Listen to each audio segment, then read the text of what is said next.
मध्य प्रदेश में अपने जहाँ जिस डेस्टिनेशन में रह रहे हैं वहाँ से स्टार्ट करिए। तो डेली आप आधे घंटे का आर्टिकल लिखना प्रारंभ करिए। पहले बड़ा बनाइए, फिर उसको छोटा करने का, कम शब्द में बहुत अच्छी चीज़ बनाना। ये चालू करें तो देखिए, ये अभी हम आ चुके दीवाने आम, राजा महल का फर्स्ट सेक्शन है। तो ये जनता दरबार कहलाता था। तो आप देखिए कॉर्नर में हायर प्लेटफॉर्म है जहाँ राजा बैठा करते थे उस जमाने में, लोअर प्लेटफॉर्म पर मिनिस्टर, एडवाइज़र, यहाँ आम पब्लिक। तो एक एक करके वो अपनी समस्याओं को रखते थे और वो उनकी समस्याओं को सॉल्व किया करते थे। पर आप लोगों ने किसी ने अगर आगरा विजिट किया हो तो वहाँ सेंटर में बना हुआ है, पर राजा ने सेंटर में सीट क्यों नहीं रखी यहाँ?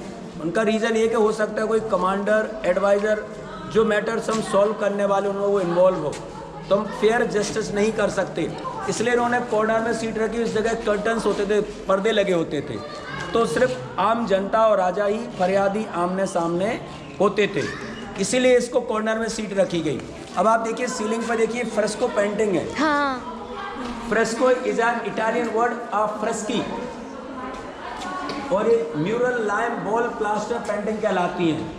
तो ये गीले प्लास्टर पर पेंटिंग बनाई जाती है। पहले चूने को छाना जाता है, लाइम को, स्पेशली चूने को छानने के बाद उसमें कुछ कर्ड, योगर्ट की मात्रा मिलाई जाती है, दही की, और black lentil powder, flaxseed powder और गम की परसेंटेज मिलाकर उसको बॉल पर अप्लाइड किया जाता है। फिर इसको बनाने के लिए स्टोन पाउडर और वेजिटेबल कलर यूज़ किए जाते हैं। अब दही मिलाने का रीज़न ये है कि अगर उसमें मॉइस्चर नहीं होगा तो क्रैक्स आएंगे लाइम में, ड्राई होने के बाद तो पेंटिंग क्रैक आएंगे, तो फट जाएगी। तो मॉइस्चर होने के कारण लॉन्ग टाइम में पेंटिंग स्टिल है।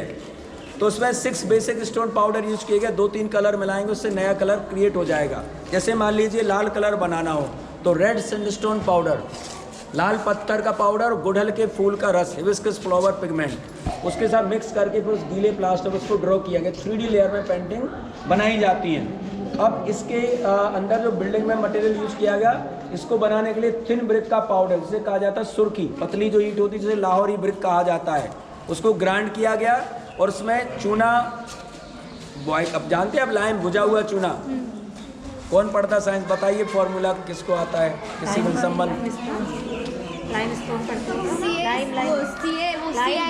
लाइम होता है ना मैम, क्या बोलते हैं? CaO, एक CaOH का होल ट्वाइस पढ़ा है, होता है, और एक वो कैल्शियम हाइड्रोक्साइड होता है, CaOH और ब्रैकेट का होल ट्वाइस। तो बुझा हुआ चूना, तो इसको छोड़ देते टैंक में ब्रिक पाउडर के साथ। फिर एक अलग से पात्र लिया, उसमें पानी और black lentil powder, yellow lentil powder, flaxseed powder और मेथी दाना और गम की परसेंट मिला के, वो मोलेसिस, गुड़ भी मिलाया जाता है, उसको बॉयल किया गया। जब वो स्टिकी वाटर हो गया, उस पानी को जिसमें ब्रिक पाउडर और लाइम डला होता है उसको छोड़ दिया गया। तो आफ्टर फर्मेंटेशन 10 से 15 दिन फिर वो कंस्ट्रक्शन में यूज़ किया जाता है। तो अंदर इसमें ग्रेनाइट रॉक को ब्रिक यूज़ किया गया और इसमें ये लाइम वाटर की 10 mm लेयर का प्लास्टर किया गया। फिर छने हुए चूने की पुताई की गई, इसमें पेंट किया गया। तो ये lime opposite of the weather होता है, इसकी आयु होती 2500 से 3000 वर्ष। तो विंटर में गर्माहट देता है और सर्दी में, मतलब गर्मियों में ठंडक देता है। तो इसलिए इनकी लॉन्ग लाइफ होती चूने से बनी हुई इमारतों की। बस सीमेंट की मैक्सिमम एज क्या है, 100 ईयर्स। तो ये जो आप आर्चेज देख रहे हैं इनको कहा जाता है मेहराब। और ऊपर आप देखिए लोटस फ्लावर भी बना हुआ है। तो जहाँ हिंदू और मुस्लिम दोनों आर्किटेक्चर का फ्यूजन हो जाए उसको कहते हैं इंडो इस्लामिक आर्किटेक्चर।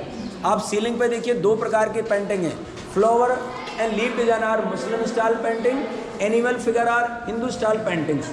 अब मुस्लिम आर्किटेक्चर के फीचर एलिमेंट क्या होते हैं, calligraphy work, ceramic work, tile work, और आप देखिए इनले वर्क।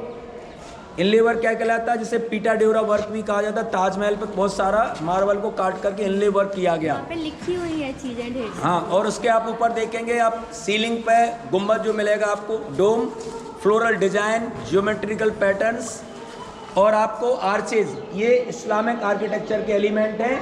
पर Hindu god and goddess we have a figure, तो जो भी आपको फिगर मिलेंगे वो हिंदू आर्किटेक्चर का एलिमेंट होता है। अब ग्रीन कलर ही मॉस्क में क्यों यूज किया गया उनके द्वारा, क्योंकि ये डिजर्ट से आए थे तो इनको ग्रीननेस पसंद थी, इसलिए इन्होंने लाइव थिंग को चुना। इसलिए मॉस्क में क्या हो, ग्रीन फ्लैग, ग्रीन टाइल ज़्यादातर आपको मिलेंगे।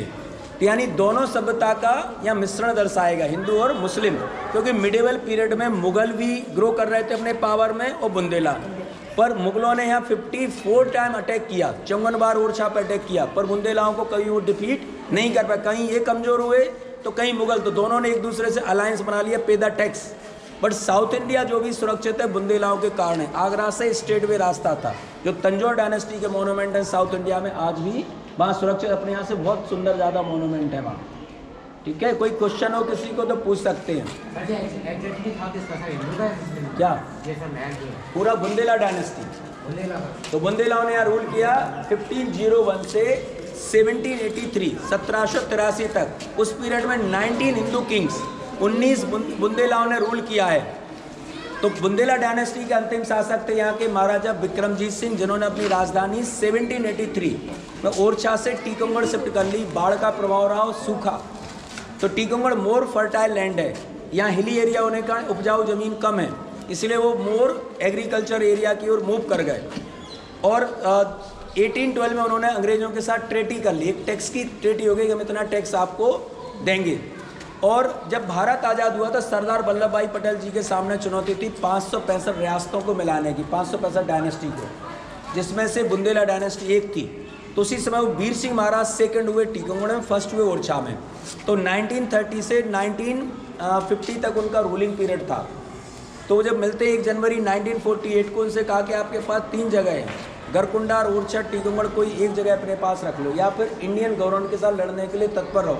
तो पहले ये रहता था अगर आप स्वयं इच्छा से अगर विलय पत्र पर साइन कर रहे हैं तो आपको चॉइस दी जाती थी, आप कुछ रख सकते हो, और जो कुछ एग्री नहीं होता तो उसको फोर्सफुली मिलाया जाता था। तो उन्होंने टीकमगढ़ का इसी तरह का राजमहल पैलेस अपने पास रखा और 56 एकड़ लैंड ओरछा की, वहाँ मोर देन 500 एग्रीकल्चर लैंड है उनके पास, और सारा साइन करके इंडियन गवर्नमेंट को दे दिया। तो पहले बुंदेलखंड डायनेस्टी थी, तो फिर इसका विलय हो गया तो बना विंध्य प्रदेश। तो 1 जनवरी 1948 को विंध्य प्रदेश का गठन हुआ, तो राजधानी शिफ्ट हुई रीवा, पर पूर्ण रूप से विलय हो गया था रीवा का 1950 को, 1 जनवरी 1950 को। फिर बाद में मध्य प्रदेश का गठन हुआ 1 नवंबर 1956 को। तो रीवा से कैपिटल शिफ्ट कहाँ हो गई, भोपाल। तो कहाँ पहली बार व्हाइट टाइगर देखा गया था, रीवा। ठीक है, तो फिर इसके बाद 1956 से 78 के पहले तक यहाँ सेशन कोर्ट चलाया गया, अंदर सब डिस्ट्रिक्ट रही तहसील, और यहाँ पुलिस स्टेशन रहा। वो जो जहांगीर पैलेस से भी देखने जाएंगे हम लोग, वहाँ BTI कॉलेज के स्टूडेंट हॉस्टल के रूप में निवासरत रहे, एज ए हॉस्टल के रूप में क्लास लगती थी राजा महल के दीवाने खास में। अब 2 चीज़ें और बता दें आप लोग, रिलेटेड हो एक दूसरे शिक्षा से। देखिए, टीचर मीन्स होता है talented, educated, able, characterful, helpful, इनकरेजियस, responsible. It means teacher. Same like student, बोलते जा स्पेलिंग। S से sincere, T से truthful, U से united, D से disciplined, E से encourageous, noble, T से talented. It means student. It's my definition. So each other know their responsibility. तो discipline life ही very important. अगर आप टाइम के पंक्चुअल हो पढ़ाई में, आप हमेशा आगे सक्सेस रहोगे। टाइम बनाइए, खेलने का, पढ़ने का, हर चीज़ आपकी लाइफ के लिए इम्पोर्टेंट है।